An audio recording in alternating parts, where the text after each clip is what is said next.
जय हिंद जय भारत। भाई जो जितने नए लोग हैं भाई, रिक्वेस्ट है एक सब्सक्राइब कर लेना।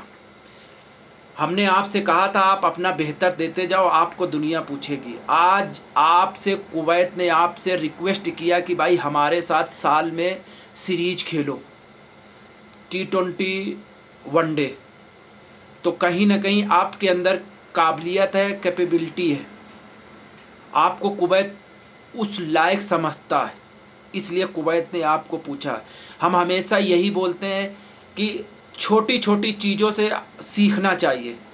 अगर आप आज आपसे कुवैत ने रिक्वेस्ट किया है, कल आपसे यूएसए भी रिक्वेस्ट करेगा, नीदरलैंड भी करेगा, स्कॉटलैंड भी करेगा।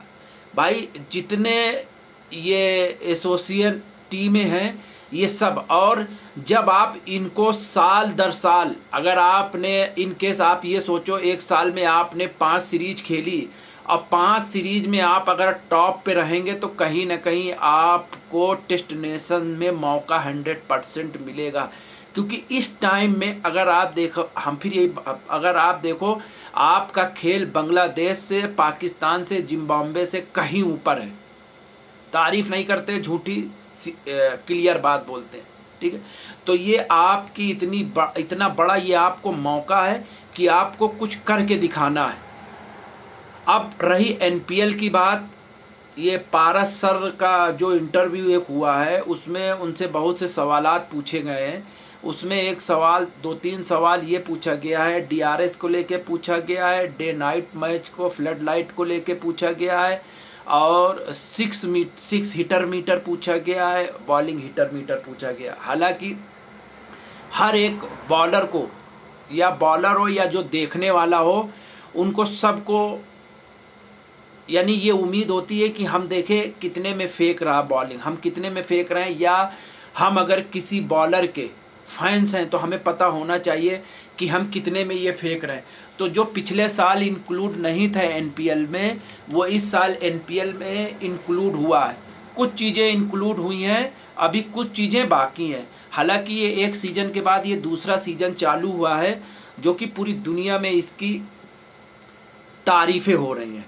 अच्छा, जब हम सऊदी में बैठते हैं, इंडिया में लोग देखते हैं, पाकिस्तान में लोग देखते हैं, आपके करीबी लोग आपको देखते हैं, आपको अच्छा लगता है, आपको अच्छा लगता है। इसके साथ अगर आप बेहतर करते रहेंगे, जैसे आपने फर्स्ट ईयर खेला है, आप दूसरा साल खेलेंगे, तो हो सकता है ऑस्ट्रेलिया में बैठ के लोग आपकी बात करें।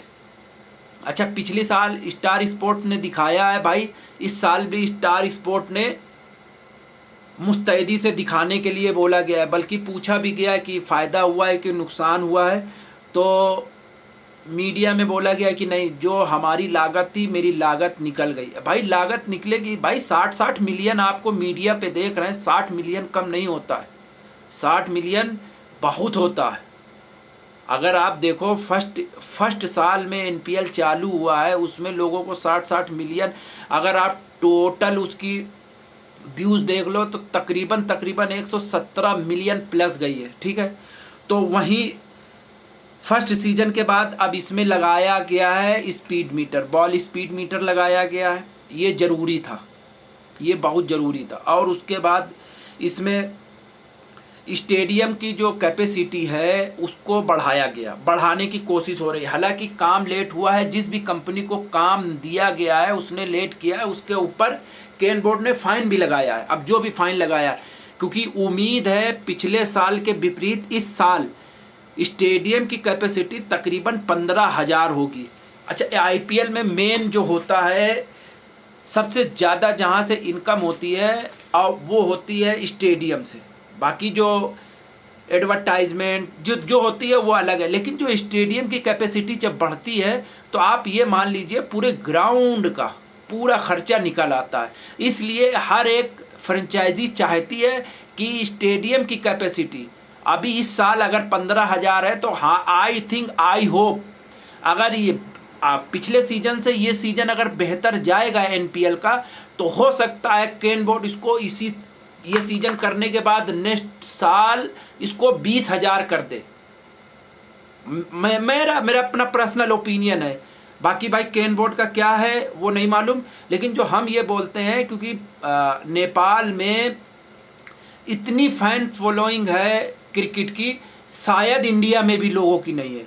इंडिया में लोग टीवी में देखना पसंद करते हैं, बशर्ते उसके विपरीत नेपाल में लोग स्टेडियम में देखना पसंद करते हैं, क्योंकि नेपाल की क्रिकेट स्टेडियम की कैपेसिटी कम है, उसके लिहाजे से लोग आ नहीं पाते हैं। जो आप लोगों ने देखा होगा, पेड़ पे चढ़ के देख रहे हैं, बिल्डिंगों से दूरबीन से देख रहे हैं, तो उसी को मद्देनज़र रखते हुए केन बोर्ड ने ये बड़ा फैसला लिया है।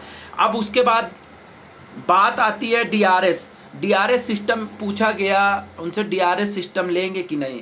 केन बोर्ड के अध्यक्ष जो पारस सर हैं उनसे पूछा गया, तो उन्होंने कहा भाई देखो अभी हम ये अफोर्ड नहीं कर पाएंगे, क्योंकि डीआरएस सिस्टम पूरी दुनिया को मालूम है, डीआरएस सिस्टम बहुत ही हाई प्रोफाइल है, यानी हाई प्राइस मनी है, उसमें पैसा बेहिसाब लगता है। तो इसलिए अभी ये साल तो पॉसिबल नहीं है कि डीआरएस सिस्टम लेंगे। हालांकि अगर डीआरएस सिस्टम होता है तो वो, अगर डीआरएस सिस्टम है तो वो खेल 100% पारदर्शी है। आप लोग समझते होंगे पारदर्शी, हम ज़्यादा अंग्रेजी नहीं जानते हैं, मतलब यार खुली किताब बोलते हैं उसको, वो बिल्कुल पारदर्शी है डीआरएस सिस्टम। लेकिन जहाँ अगर कहीं ना कहीं नेपाल के केन बोर्ड के पास अभी इसके लिए इतना, आप कहीं कुछ भी बोल सकते हैं, इतना पैसा नहीं है, या इतनी अभी उसकी हाई जो क्वालिटी है वो सब, इसमें डीआरएस में बहुत पैसा लगता है, तो इसलिए अभी डीआरएस सिस्टम नहीं है, इस साल तो नहीं है, हो सकता है नेक्स्ट ईयर डीआरएस सिस्टम लें। और उसके बाद डे नाइट मैच को लेके भी बोला गया है कि नहीं, इस साल फ्लड लाइट में मैच होगा कहीं ना कहीं।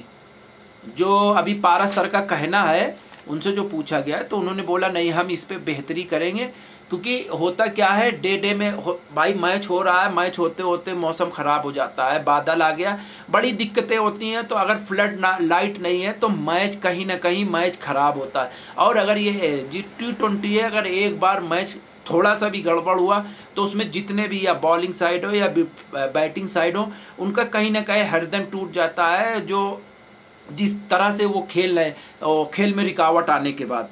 तो भाई नेपाल का जो इस बार का एनपीएल होगा, आई होप उस पिछले एनपीएल से भी बेहतर होगा। बाकी भाई वीडियो कैसा लगे कमेंट जरूर करना। जय हिंद जय भारत। जितने भी नए लोग देखें भाई एक सब्सक्राइब कर देना। वीडियो में जो गलती हो उसके लिए क्षमा चाहते हैं।